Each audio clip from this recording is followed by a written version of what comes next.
Hello everyone, I'm Queen Diambi Kabatuswila Chiyoyomwata, Mukalenga Mukaji Wankashama of the Bakwaluntu people, which means the Queen of the Order of the Leopard of the Bakwaluntu people in Kasai in the Democratic Republic of Congo. I am also Queen Mother of the African descendants of Brazil. And today I'm here to share something very, very important from Africa, of our traditions. I'm here to talk about the Ubuntu principle. Ubuntu is really the fundamental base of the African philosophy, and it talks about unity and connection and connectivity between people and between people and just everything that exists. So Ubuntu is really ancient and very fundamental in all the way we practice, our life, in all the way we practice any activities. We always think about Ubuntu because it's really about a community. It's a principle, a fundamental principle, a building block of community.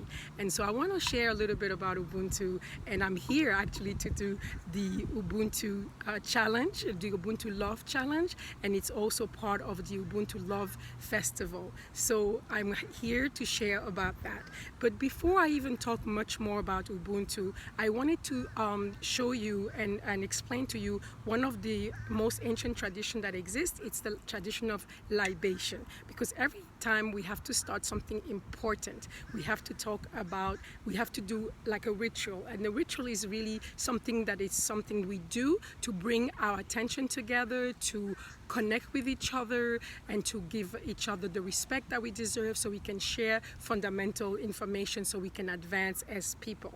So today I'm here, I have a jar, and in this jar there's fresh water, and I will pour the water as I do the libation, because libation means really pouring. So we pour water, and it could be another liquid, but usually it's water, and we pour water into either on the earth or into the lake. As you can see, I have a beautiful lake behind me, and it's an amazing body of water, because water is importance in what I'm going to be talking about today. And we pour libation really to express our gratitude, to come and in a space where we are together and we talk about how grateful we are to be here, to be manifested here in this reality.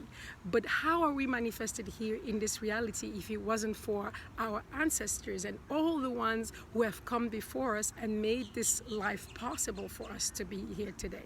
So in there we have what we call ancestor reverence. So we give a reverence to all the ancestors who are here, that are my ancestors and the ancestors of the people who are watching this video, and all the ancestors of the people who are promoting this program, who are working on creating this community of love and compassion and solidarity, and also to the ancestors of everybody that we even have a blood relationship or not.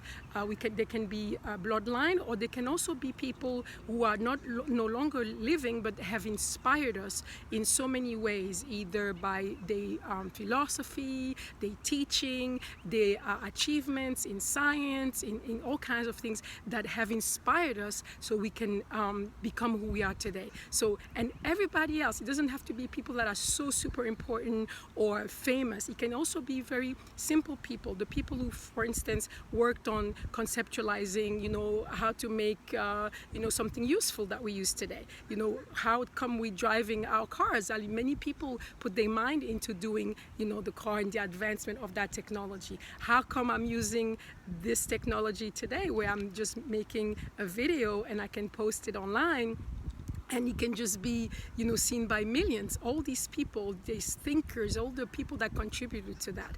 And it can be, the roads, it can be, our sewer system, it can be anything, because we are a community. We don't thrive on our own. We arrive here because of two parents, but these two parents depended on so many more, two parents each, and so forth, for generation and generation. But we also arrive here thanks to the help of all the people around our bloodline who made it possible for them to carry their life forward, because we know the life is complicated. Many have died in before they were able to carry life, many died because they died of hunger, or they died because of a war, or they were kidnapped and put in the human trafficking and died in the ocean. Many were not able to project themselves into a living being as we are today. But we still have to remember that the human experience is the human of an entire family, of an entire species, and it's a long story. It's a quite amazing and interesting story, and we have to give reverence to all of those who have come before us. But before anything, when we go back in time and we go back in our journey upward into our existence, we also know that we must have come from a primordial ancestor, the first ancestor, the ancestor that made it possible for all of this to exist. So this is what we call in Africa the primordial source of life. In Kemetic language, it was what was referred as Nun, and Nun is basically, if we have to symbolize it, is the primordial waters from which we all come from. So this is why I'm in front of a body of water, because it's a very strong symbol, and it's really something that I want to develop more, the water element. We know that there are 4 elements, the water, the earth, or the minerals, there is the fire, and there is the air. And all these elements put together can bring, the magnificent things that we can see around us. But there are much more things in existence that we cannot see, we cannot smell, we cannot hear, we cannot feel, but that are still around us and within us and above us. So those things we have to realize, the place we have in this chain of life, it's so important. So the primordial ancestor that I can refer to as Nun, that you can call God, of course, that you can call, spirit, that you can call universal matrix, that you can call according to your own, religious belief or spiritual beliefs, or just, how you conceptualize, this primordial source of energy that, manifested itself, that was just, in a sense, a potential, but that manifested itself in all of this and all of us. So when you look and you think very carefully, you must understand that when you think about that concept, we basically are like the branches or the leaves of a single tree. So we all come from that primordial ancestor. And when we do pour libation, we have to remember that. And when we pour libation, we also have to remember that the purpose of us, gathering together and placing our intention for that gathering to be a successful experience, to be something that will bring healing, will bring resolution, will bring solutions, will advance, the cause, and will promote, life and prosperity, and engage us into peace processes and peaceful attitude. So when we do libation, it's usually at the very beginning of any gathering, of any important gathering, where it's kind of like a prayer or a praise to our spirit, our perseverance of trying to make of what we have in the potential we have of life, trying to manifest a lot of good things, especially to make sure that we help each other and we make sure that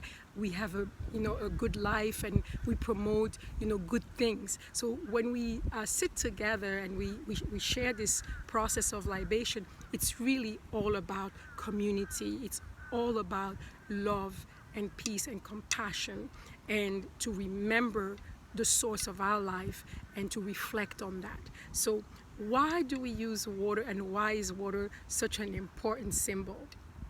Well, if we just think alone about the planet on which we stand today, or where we are, it's really a big bubble of water floating across the universe. We tend to think about it as an earth, like a dirt, land, because we are land creatures and we walk around and we don't realize that water is really the primordial element on this planet, meaning that water is this planet is mostly made out of water.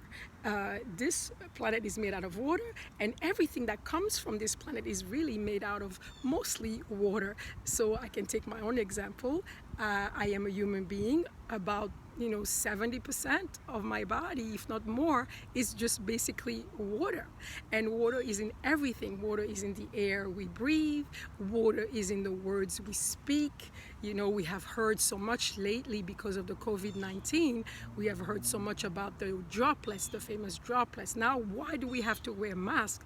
We have to wear masks because when we speak, we speak with water. Our words are imbued with water. And therefore, if our words are imbued with water, it's like everything that really is of matter is really made out of water mainly. And the area has contained water, and we are all surrounded by water, because this is what this planet really is. And we have to understand that water has memory. Water remembers. Water is not just like a body or thing.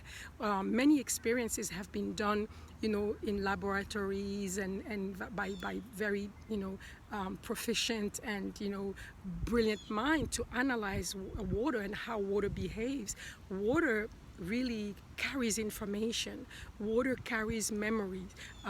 Things have been done, like studies have been done about water. And I think one of the very great book about water is the Secret Message of Water, or something similar. And we see that when even we speak with water, or we place some intention onto water, water crystallizes differently according to how we spoke to water, or what did we say to water. So if you take a body of water and you say good words, and you place a loving intention, and you say our beautiful words, and you are grateful and thankful, and then you crystallize this water, you use the water to crystallize it, and when the crystal of water forms, they are absolutely magnificent. They are absolutely breathtaking beauties.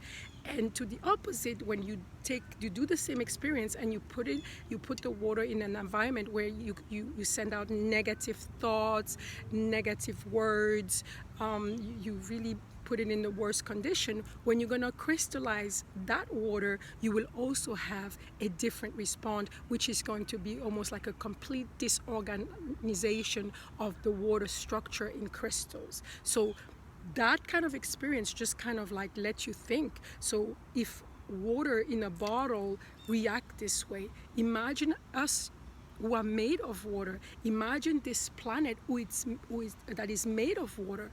When we put good intention, when we put good words towards each other, when we encourage each other, when we tell each other words of love and compliments and so forth, what kind of effect that must be having on our bodies, on the water that is in our system.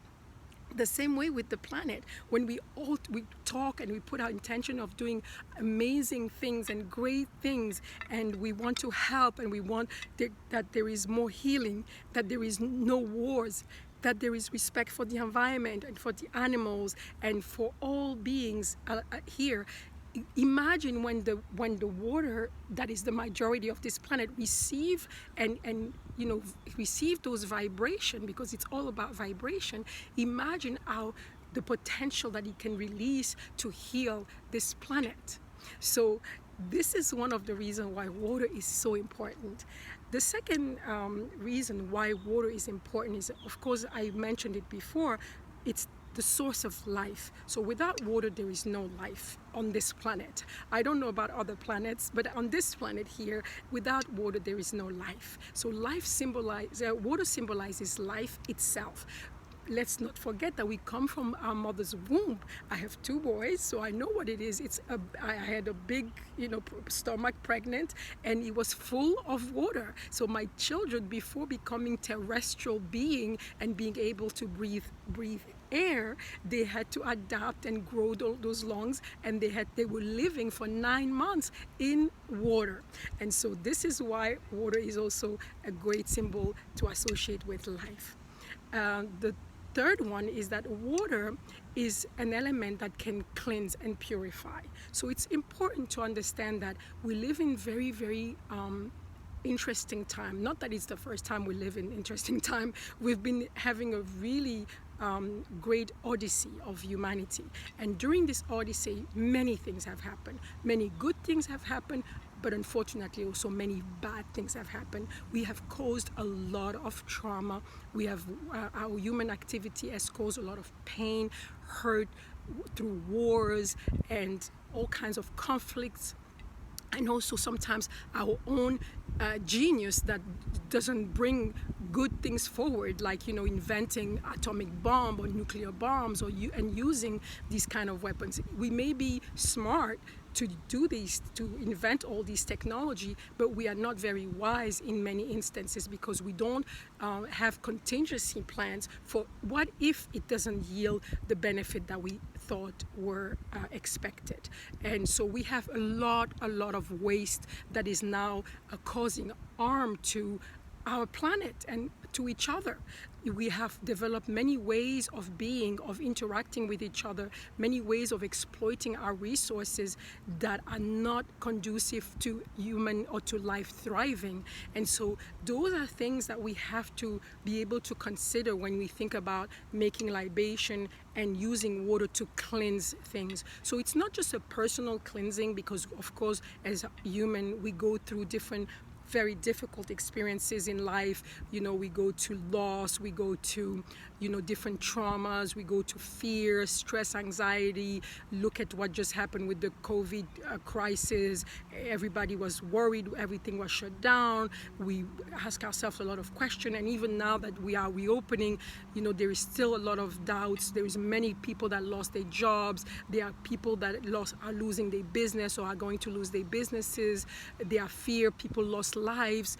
And this is just a small example because there is a pandemic condition in the world all along, not just because of the COVID crisis, but there is pandemic condition really in many places in the world, like Africa, where people die of malaria. 4,000, 5,000 kids die of malaria every single day. So, and that's not just for a period of time, that's on an ongoing basis. And so we have so many challenges that we still have to face, and we still have to find solution for. But all these things have caused a lot of pain, and not only to human beings, but also to nature. Our avid, desire to overuse things and overconsume, and our whole economic system based on extreme consumption and constant growth, which is really not a sensible and even a sustainable model, because nothing grows forever. And so all these things have caused us to just exploit the resources of the earth, exploit people's labor in such a way that we are causing a lot of damages. We are causing a lot of damage to our environment. We are causing a lot of damage to people's life because we cannot find a balanced way to share the common resources of this planet in a sensible way, and to be frugal about how we manage our resources so that everybody or most people's need can be met. So all this causes a lot of pain, wars, pollution, disrespect for each other, each other's culture, each other's color. We find every single reason to see a difference between us so that we can have a reason to justify behaviors that are not behaviors that are forwarding life and bringing the humanity as a whole to thrive. So we have a lot of things that we need to cleanse, and we need to bring this spirit of purity, and we have to place our desire into pouring this libation as something that we want to look forward to, and we want to be imbued with. So when we make our reflections, we think about that, and we talk about that, and we bring that forward in our intention every day as we live. The fourth attribute that water has is absolute flexibility. So absolute flexibility means what? Means that we adapt. We are capable. Water is capable to go through anything and find its way and seep in the little holes, in the little any place in the world where water needs to go through. Water always finds its way. So it's a great symbol of hope to say we might be in a place in our lives where we are stuck and where things are not going okay and where we are not content with the situation, like what's going on now with the demonstration about police brutality and equality, especially for African people or people of African descent all over the world.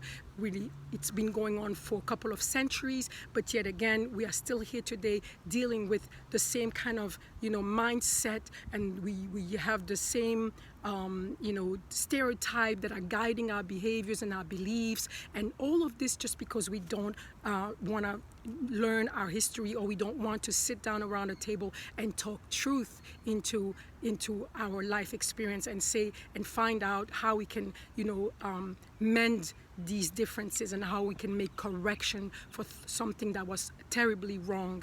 And so water shows us that although things can be difficult and you can have obstacles in front of you, there is always a way to circumvent the obstacle. You can go through, but if you cannot go through, you can go around, you can find other ways. So this flexibility is something that can inspire us to be more flexible when the way we look at things, and to be open to looking at other people's perspective, and how we can also gain courage to know that although we may have obstacles, if we are made of water and if we behave like water, if we understand our ability to adapt and to be flexible, then we gain in strength and motivation to continue putting our agenda forward and trying to find solution that we will eventually find, because water always finds its way. The last one I'm going to talk about, or not the last one, the one that I want to talk about is the strength of water. Water is extremely strong. Water is about, looking very malleable. You can divide water in tiny droplets, but when water comes together, there is very little that can really resist water when water is tormented and water is united. So the strength of water, especially when you look at tormented water, I don't know if any one of you can just think about a tsunami. Water can be a great equalizer, meaning that when you have exaggerate into the way the water is handled, or the energy, the type of energy, can cause enough turmoil for the water to stir up and become the greatest force in nature and can annihilate everything. Many religions, many traditions think about the great deluge and the great flood, meaning that water can eventually, if it just comes to that we cannot find a balance, water can be something that is so forceful that can come and overtake everything and make anew. So this is a spirit that we have to understand, that sometimes we can try to work things out, but if we don't find peaceful and harmonious solutions, sometimes what can come can be so devastated that it leaves everyone completely annihilated, because nature will start anew. We've not always been on this planet, and we may not always be in this planet. There's many beings that were here before us that have completely vanished, and this is also something we have to remember and take into consideration. Nature will always give us a chance, a proposal. However, if we do not respect, then this is where the problem can come, and we can actually create so much imbalance in this system that we can really cause the system to try to press, almost like do a reset, and this is what we don't want to do. So the last thing I want to talk is about Ubuntu, and Ubuntu is about togetherness. It's about unity, and water also symbolizes unity, because we are like droplets, and when we pour droplets in a jar like I did today, I put a bunch of droplets of water, and now I have a body of water in here. And this body of water is, together. However, I can also take a droplet out of it, but this droplet that I'm going to take out is not going to be the same droplet as I put in. It's going to be that droplet, including all the other droplets of all the waters that I pour before. So it symbolizes that this is what really Ubuntu means. Ubuntu is really about coming together so you can be transformed and you can become, a symbol of the whole. You can keep your integrity, because water will keep its integrity. Every droplet will keep its integrity. However, every droplet will be modified and will include every other the experience of the other droplets. So I can take water from a river, I can take water from a lake, I can take the water from the sea and put it all together. So when I pull it out, is it water from the river? Is it water from the sea? Is it water from the lake? Nobody really knows. So it's going to be no water.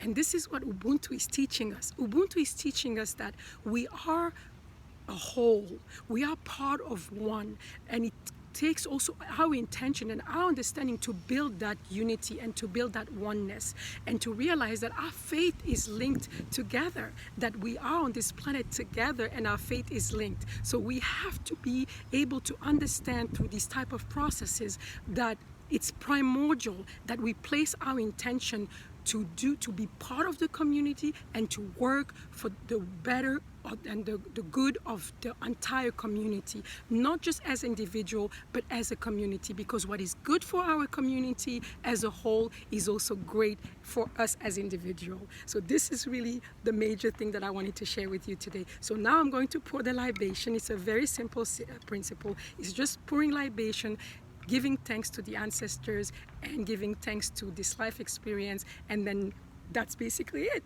Okay, so now that you know more about the process of libation and Ubuntu, let's all be in a place of reverence, and so we can pour libation.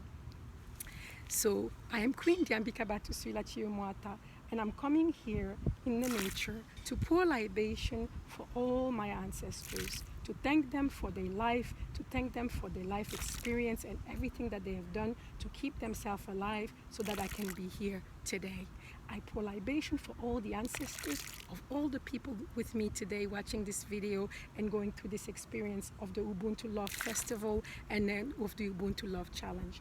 I pour libation for all the ancestors that have inspired us to become the person that we are today. I pour libation for all the ascended masters, all the teachers that have come to this planet to teach us how to be better people.